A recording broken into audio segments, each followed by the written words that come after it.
What's up guys, my name is Provex and today I'm going to be showing you guys how to create a camouflage design for your motorcycle. We're going to be taking a bike that looks like this and transforming it into this. Some of the materials you'll be needing for this process include 3 different color vinyls. One has to be light, one has to be medium, and one has to be a dark color. You'll also be needing scissors and a utility knife. To install the vinyl, you'll be needing a heat gun and a squeegee. Now before you guys start anything, what I recommend you do is go online and take some screenshots of some camo designs that you guys like. You'll see 2 different patterns, either curved or linear. In this video we're going to be focusing on the curved pattern, but you can use the techniques you see to come up with the linear design as well. So let's get started. The first thing we want to do is remove parts of the bike that are preventing access to the rear fairing and the tank. This includes the passenger seat, the rider seat, the rear grab bar, and even the gas tank cap. So with that all done, what we're going to do is take our lightest color vinyl and lay it out on the floor. This is cut to about the size of the tank. What you might notice when you lay it out is that there's long linear air pockets. To get rid of those, what you have to do is take your squeegee and just push them out of the vinyl. Now after studying a lot of camo designs, I started noticing some trends. I saw that good camo designs consisted of 3 total layers on top of the base coat. The first layer was usually the lightest color and consisted of the biggest patterns. The second layer was the next darkest color and consisted of smaller patterns, but there were more of them used to create the design. And for the third layer, it was usually the darkest color, and these patterns were the smallest and the least used. So with these basic ideas in mind, we're ready to now create our first layer of patterns. The first thing we're going to do is split our vinyl up into 3. The reason we do this is to help us determine the size of the pattern, and also its placement on the bike. So the left, center, and right columns of the vinyl correspond to the left, center, and right parts of the bike. With our measurements all done, we're now going to take a pencil and freehand our first pattern.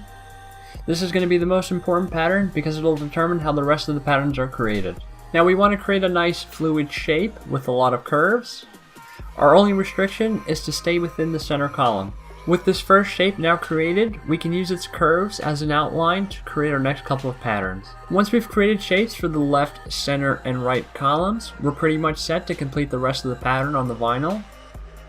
Just don't forget to remember the lines that we created to help size your shapes. One quick tip I have for you guys is to number your shapes and take a picture of the vinyl before you cut it. Like we said earlier, the left, center, and right shapes are simply going to be transposed to the left, center, and right of the bike. So by doing this, you'll make the process a lot easier. With our design now completed, we're ready to cut out each shape. The hardest part is going to be cutting out the curves of each shape, but the more you take your time now, the less you'll have to come back later to adjust. Here's a picture of the vinyl before it was cut, and here's a picture of the vinyl after it was cut. Now that we cut out all our shapes, what we're going to do is mock them up on the motorcycle tank. We're going to take some tape, take each shape, and place it onto the tank. The reason we do this is just to make sure that we're happy with how everything fits onto the tank. Now the positioning of each shape doesn't have to be 100% perfect. The only thing you have to make sure you don't do is overlap any of the shapes. Here's the mock-up of all the shapes on my motorcycle tank. Again, this should give you a rough idea where all the shapes are supposed to be positioned. If during the installation you feel like a shape should change or the positioning of it should be in a different place, go ahead and do that because that's exactly what I did. Now that we determined the positioning of our shapes, we're ready to apply them. We're going to start from the front of the tank and work our way back. We're going to position the 2 front center pieces first, followed by the direct left and the direct right shapes. And the reason we do this is because those 4 shapes will determine the positioning of the rest of the shapes on the tank. Now just be aware that the more curved the tank, the harder it will be to apply the shapes without any bubbles or wrinkles. But if you're patient and use some heat, you should be able to apply them perfectly. Another quick tip I have for you guys is to only use your fingers to apply the shapes onto the tank. For the first few shapes I was using a squeegee, but slowly realized that just using my fingers was enough. If you think about it, a squeegee is straight and a motorcycle tank is curved, so it's a lot easier to just use your fingers to get the vinyl to take the shape of the tank. Now here are some pictures of the final results. For the rear fairings, you're going to use the exact same techniques to create a pattern and apply it. Here are some pictures of the process. We're now ready to create our second layer for our camouflage design. If you remember, for the second layer we have to create smaller patterns, but more of them.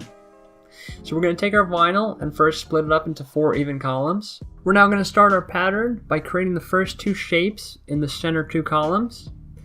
Those 2 shapes are going to help us determine the rest of the pattern on the vinyl. Now don't forget, you want to number each shape and you want to take some photos. This will make it a lot easier to install the shapes later on. Here are some of the photos I took. Here are the shapes before they were cut out, and here are the shapes after they were cut out. Now just like before, you want to mock up all your shapes on the motorcycle tank. Some things to remember are that you don't want to overlap any shapes of the same layer.